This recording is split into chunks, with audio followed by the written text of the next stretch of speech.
ಛೇ, ನನ್ನದೇ ತಪ್ಪು. ಹಿಂಗೆ ಆದರೆ ನನ್ನ ಮಗ ಸೊಸೆ ಸಂಸಾರ ಹಾಳಾಗೋಗ್ಬಿಡ್ತೈತೆ. ನನ್ನ ಹೆಂಡ್ತಿ ನನ್ನ ಮಗಳು ಮಾಡಿರೋ ಕೆಲಸಕ್ಕೆ ಪಾಪ ನನ್ನ ಸೊಸೆ ಅನುಭವಿಸ್ತಾವಳೆ. ಎಂಥ ಚೀಪಾಗಿ ಮಾತಾಡ್ಬಿಟ್ಟೆ ನಾನು. ನನ್ನ ಅಳಿಯನ್ನ ನಂಬಿಟ್ಟು ಸೊಸೆ ಮೇಲೇ ಅನುಮಾನ ಪಟ್ಬಿಟ್ಟೆ. ಒಂದು ಸಲ ನಾನು ನೋಡಿಬಿಟ್ಟು ಯೋಚನೆ ಮಾಡಬೇಕಿತ್ತು ನಾನು. ಛೇ, ಎಂಥ ತಪ್ಪು ದೊಡ್ಡ ಕೆಲಸ ಮಾಡಿಬಿಟ್ಟೆ ನಾನು.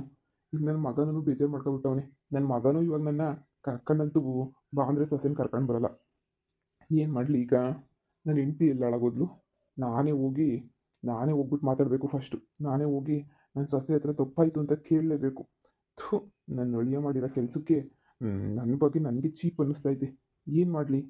ಸರಿ ಬಿಡು, ಹೋಗ್ಬಿಟ್ಟು ನನ್ನ ಸೊಸೆ ಹತ್ರ ನಾನೇ ಕ್ಷಮೆ ಕೇಳ್ತೀನಿ ತಪ್ಪಾಯಿತು ಅಂತ. ನನ್ನ ಮಗು ನಂಬಲಿಲ್ವಲ್ಲ ನಾನು. ಎಂಥ ನನ್ನ ಮಗ ಇರಬೇಡ ನಾನು. ಥು, ನನ್ನ ಮಗು ನಂಬಬೇಕಿತ್ತು. ಅಮ್ಮ, ನೀನು ಅಕ್ಕನ್ನ ಅವ್ರ ಮನೆ ಕಳ್ಸೋಕ್ಕೆ ಹೋಗ್ಬೇಡ. ಅಕ್ಕನ್ನ ಈಗಲೇ ಹೇಳಿದ್ದೀನಿ. ಸುಮ್ಮನೆ ಏನು ಕಳಿಸ್ತೀಯಾ ನೋಡು, ಆರಾಮಾಗಿ ಇಲ್ಲೇನೇ ಇದ್ಬಿಡ್ಲಿ ಅಕ್ಕ, ಸರಿನಾ? ಅವ್ರು ಯಾರೋ ಅನುಮಾನ ಪಟ್ಬಿಟ್ಟು ಅಕ್ಕನ ಮೇಲೆ ಅನುಮಾನ ಪಟ್ಟು ಮನೆಯಿಂದ ಈಚೆ ಕಡೆ ಕಳ್ಸೋರೆ ಅಂತ ಹೇಳಿದ್ರೆ ನಾವು ಯಾಕಮ್ಮ ಅವಳನ್ನ ಮತ್ತೆ ವಾಪಸ್ ಕಳಿಸ್ಬೇಕು ಅವ್ರ ಮನೆಗೆ? ಮಗನೇ, ಸಂಸಾರ ಅಂದಮೇಲೆ 100 ಬರ್ತವೆ 100 ಹೋಗ್ತವೆ. ಅದಕ್ಕೆಲ್ಲ ನೀನು ಯೋಚನೆ ಮಾಡಬೇಡ. ನೋಡು, ನಿಂದೇನೆ ನೀನು ನೋಡ್ದೆ ಹೆಂಗೆ ಮಾಡ್ಕೊಬಿಟ್ಟೆ ಅಂತ. ಲವ್ ಮ್ಯಾರೇಜ್ ಅಂತ ಮಾಡ್ಕೊಬಿಟ್ಟು ಎಂಥ ದೊಡ್ಡ ಕೆಲಸ ಮಾಡ್ಕೊಬಿಟ್ಟೆ ಹೇಳು. ಸಂಸಾರ ಅಂದರೆ ಹೆಂಗೆ ಗೊತ್ತವೆ ಮಗ. ನೀನು ಹಂಗೆಲ್ಲ ಚಿಂತೆ ಮಾಡಬೇಡ. ಈಗೇನು ನಿಧಿ ವಿಷಯ ತಾನೆ? ನಿಧಿ ವಿಷಯ ನಾನು ನೋಡ್ಕೊತೀನಿ ಬಿಡು.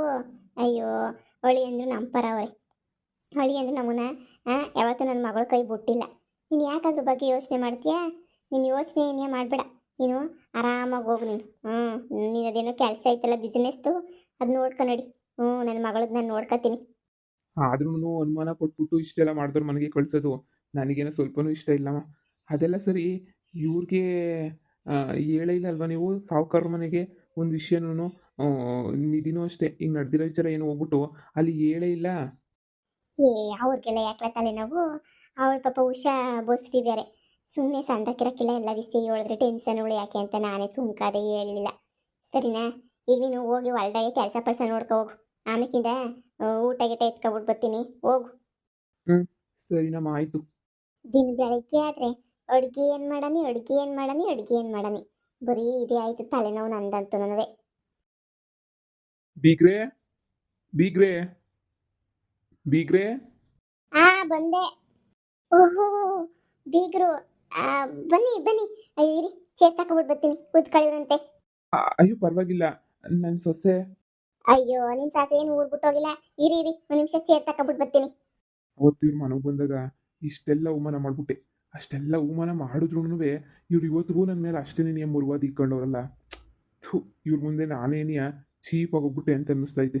ಇವ್ರು ನನ್ನ ಮೇಲೆ ಇಷ್ಟೆಲ್ಲ ಮುರುವಾದ ಇಕ್ಕೊಂಡಿದ್ರು ಅಯ್ಯೋ ನಾನು ಎಂಥ ಕೆಲಸ ಮಾಡಿಬಿಟ್ಟೆ. ಥು, ನಾನು ಹೆಂಡ್ರು ಮಾತು ಮಾತ್ರ ಕೇಳಲೇಬಾರ್ದಾಗಿತ್ತು. ಬನ್ನಿ ಬೀಗ್ರೆ, ಕೂತ್ಕೊಳ್ಳಿ. ನಾವು ಚೇರುಗಳೆಲ್ಲ ಒಳಗಡೆನೆ ಮಾಡಿರ್ತೀವಿ.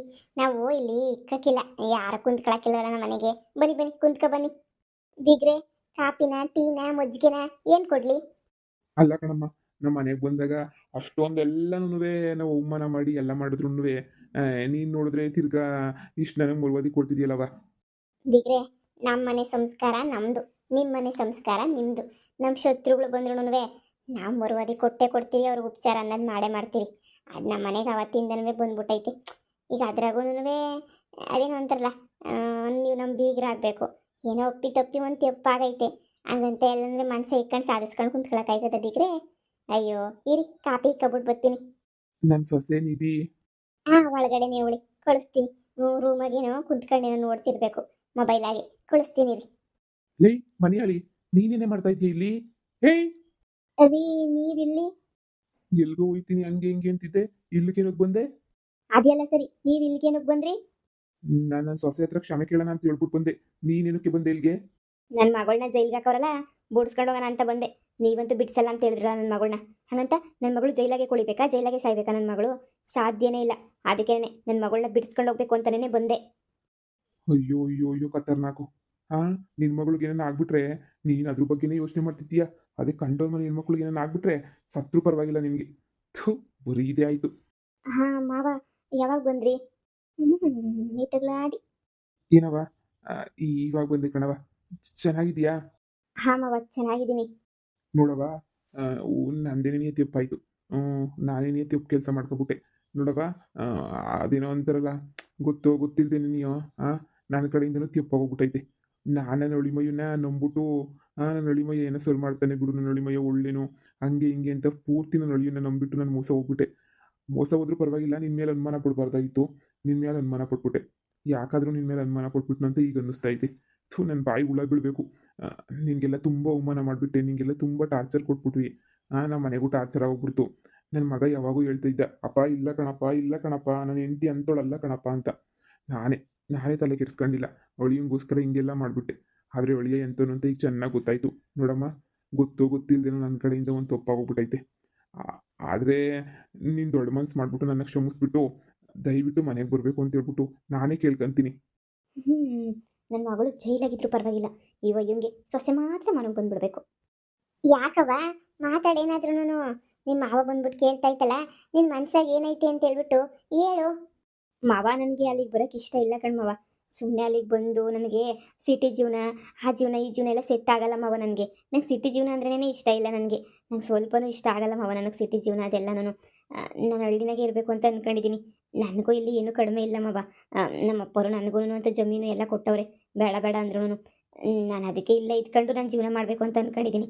ಸಿಟಿಗೆ ಬಂದು ಮತ್ತೆ ನನಗಲ್ಲೆಲ್ಲನೂ ಯಾಕೋ ಮನಸ್ಸೇ ಹೋಗ್ತಾ ಇಲ್ಲ. ಕಾಪಿ ತಗೊಳ್ಳಿ ಬಿಗ್ರೆ. ನನ್ನ ಮಗಳು ಹೇಳೋದು ಸರಿಯಾಗಿ ಐತಿ.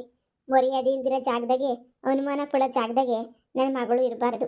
ನನ್ನ ಉದ್ದೇಶ ಏನಿತ್ತು ಅಂದರೆ, ನಿಮಗೆ ನನ್ನ ಮಗಳು ಒಳ್ಳೆಯವಳು ಅಂದರೆ ಕೆಟ್ಟ ಕೆಲಸ ಮಾಡಿಲ್ಲ ಅಂತ ಹೇಳ್ಬಿಟ್ಟು ನಿಮಗೆ ಅನ್ನಿಸ್ಬೇಕು, ಅಂದರೆ ಗೊತ್ತಾಗಬೇಕಿತ್ತು ನಿಮ್ಮ ಅಳಿಯ ಏನು, ನನ್ನ ಮಗಳೇನು, ನನ್ನ ಮಗ ನಿಮ್ಮ ಮಗ ಏನು, ಅದೆಲ್ಲ ಗೊತ್ತಾಗಬೇಕಿತ್ತು. ಅದಕ್ಕೋಸ್ಕರ ನಾನು ಇಷ್ಟೆಲ್ಲ ಒದ್ದಾಡಿದೆ. ಸದ್ಯ ಹೀಗಾದರೂ ನನ್ನ ಮಗಳು ಒಳ್ಳೆಯವಳು, ನನ್ನ ಮಗಳು ತಪ್ಪು ಮಾಡಿಲ್ಲ ಅಂತ ನಿಮ್ಗೆ ಅನ್ನಿಸ್ತಲ್ಲ, ಅಷ್ಟೇ ಸಾಕು. ನಿಮ್ಮಂಥ ದೊಡ್ಡ ಮನಸ್ಸು ಮನಸ್ಸು ಸಿಕ್ಕದಾಗೆ ಇರ್ತದೆ ಅಂತ ಈಗ ಅರ್ಥ ಆಯ್ತೈತೆ. ಹಾಗಂತ ಅವಮಾನ ಮಾಡ್ತಾ ಇದ್ದೀನಿ ಅಂತ ಅಲ್ಲ ಬೀಗ್ರೆ. ನೋಡಿ, ದೊಡ್ಡ ಮನ್ಸು ಮಾಡಿ ಬಂದಿದ್ದೀರಾ, ನನ್ನ ಮಗಳನ್ನ ಕ್ಷಮೆನೂ ಕೇಳ್ತಿದ್ದೀರಾ, ಅದಕ್ಕೆಲ್ಲ ಒಪ್ಕೊಂತೀನಿ. ಆದರೆ ನಿಮ್ಮ ಅಳಿಯ ಅವರು ಹೇಳಿದ ತಕ್ಷಣ ಅದು ಹೆಂಗೆ ಒಪ್ಕೊಬಿಟ್ರಿ? ನಾಳೆ ಇನ್ನೊಬ್ಬ ಬಂದ್ಬಿಟ್ಟು ಇನ್ನೊಬ್ಬ ಏನಾದರೂ ಹೇಳ್ಬಿಡ್ತಾನೆ ನನ್ನ ಮಗಳ ಬಗ್ಗೆ, ಆವಾಗ ನೀವು ಅದನ್ನು ನಂಬಿಡ್ತೀರಾ? ಛೇ, ನಂದೇ ಕಣಮ್ಮ ತಪ್ಪು, ನಂದೇ ದೊಡ್ಡ ತಪ್ಪು. ನಾನು ಎಂಥ ದೊಡ್ಡ ಕೆಲಸ ಮಾಡಿಬಿಟ್ಟೆ ನಾನಂತೂ. ಛೇ, ನಂಗೆ ಈಗ ಅರ್ಥ ಆಗ್ತೈತೆ ಇಂಥ ಎಲ್ಲ ತಪ್ಪು ಮಾಡಬಾರ್ದಾಗಿತ್ತು ಅಂತ ಹೇಳಿ. ಬಿಡಿ ಬೀಗ್ರೆ, ನನ್ನ ಮಗಳು ಒಳ್ಳೆಯವಳು ಅಂತ ನಿಮ್ಗೆ ಅರ್ಥ ಆಯ್ತಲ್ಲ, ಅಷ್ಟೇ ಸಾಕು. ಪೊದ್ದು ಮಗಳನ್ನ ಹೆಂಗ್ ಬೆಳೆಸವಳೆ ಅಂತ ಹೇಳ್ಬಿಟ್ಟು ನಿಮ್ಗೆ ಅರ್ಥ ಆಯ್ತಲ್ಲ. ನನ್ನ ಮಗಳನ್ನ ನಾನು ಹಿಂಗೆ ಬೆಳೆಸಿರೋದು. ಯಾವತ್ತೂ ಅದೇನೋ ಅಂತಾರಲ್ಲ, ಕಂತ್ರಿ ಕೆಲಸ ಮಾಡೋ ಥರ ಬೆಳೆಸೇ ಇಲ್ಲ ನನ್ನ ಮಗಳನ್ನ. ಬೇಕಾದ್ರೆ ಒಂದು ಹೊತ್ತು ಊಟ ಇಲ್ಲ ಅಂದ್ರೂ ಉಪವಾಸ ಇರಲಿ ನನ್ನ ಮಗಳು, ಕೆಟ್ಟ ಕೆಲಸ ಮಾಡೋಕ್ಕಿಲ್ಲ ನನ್ನ ಮಗಳು. ನೋಡಮ್ಮ ನಿಧಿ, ತಪ್ಪಾಯ್ತು. ಹೆಂಗಾದ್ರೂ ಮಾಡಿ ಮನೆಗೆ ಬಾ. ನನಗೆ ನನಗೆ ನನ್ನ ಬಗ್ಗೆ ನನಗೆ ಅಸಹ್ಯ ಆಗ್ತೈತೆ. ಮನೆಗೆ ಬಂದ್ಬಿಡಮ್ಮ. ಅವಳಿನ ಮಾತು ನಂಬ್ಕೊಂಡು ಮಗ ಸೊಸೆ ಸಂಸಾರನೇ ಹಾಳು ಮಾಡಕ್ಕೆ ನಿಂತ್ಬಿಟ್ಟೆ ನಾನು. ರೀ, ಅವಳಿಗೆ ಏನಾರ ಮಾಡವನಿ ಅಂತನ್ರಿ, ಆದರೆ ನನ್ನ ಮಗಳೇನು ಮಾಡವಳೆ? ನನ್ನ ಮಗಳು ಭಾಳ ಒಳ್ಳೆಯವಳು. ನನ್ನ ಮಗಳು ತಲೆ ಕೆಡಿಸಿದ್ದು ಆ ಡಬ್ಬ ನನ್ನ ಮಗನೇನೆ. ಲೇಯ್, ನಿನ್ ಮುಚ್ಚೆ ಬಾಯಿ, ಎಲ್ಲ ನಿನ್ನಿಂದನೇ ಆಗಿದ್ದು. ನಾನು ಹೇಳಿಲ್ವೇನೆ ನಿನಗೆ ಈ ಲವ್ ಮ್ಯಾರೇಜ್ ಅದು ಇದು ಬೇಡ ಬೇಡ ಅಂತ ಹೇಳ್ಬಿಟ್ಟು? ನೀನೇ ತಾನೇ ಅಯ್ಯೋ ಅಳಿಯಂದ್ರು ನಾನು ನೋಡಿದ್ದೀನಿ, ಅಳಿಯಂದ್ರು ಮುಖ ನೋಡಿದ್ರೆ ಗೊತ್ತಾಗ್ತದೆ ಭಾಳ ಒಳ್ಳೆಯವರು ಹಂಗೆ ಹಿಂಗೆ ಅಂತ ಹೇಳಿದ್ದು ನೀನೇ ತಾನೇ? ಆವಾಗ ಅವನು ಹಂಗೆ ಒಳ್ಳೆನಾಗಿದ್ದ ರೀ, ಯಾರಿಗೆ ಗೊತ್ತಿತ್ತು ಹಿಂಗೆಲ್ಲ ಕೆಟ್ಟವನಾಗಿರ್ತಾನೆ ಅಂತ. ರೀ, ನನ್ನ ಮಗಳನ್ನ ಜೈಲಿಂದ ಬಿಡಿಸ್ರಿ. ಹೇಳಿದ್ನಲ್ಲ ನಿನ್ನ ಮಗಳು ತಂಟೆಗೆ ಬರಲ್ಲ ಅಂತ, ಬಾಯಿ ಮುಚ್ಕೊಂಡಿರ್ಬೇಕು. ನಿಧಿ, ನಿನ್ನ ಗಂಡನ ಕರಿಯಮ್ಮ, ನಿನ್ನ ಗಂಡನ ಹತ್ರ ಮಾತಾಡಬೇಕು. ಹಾಂ ಮಾವ.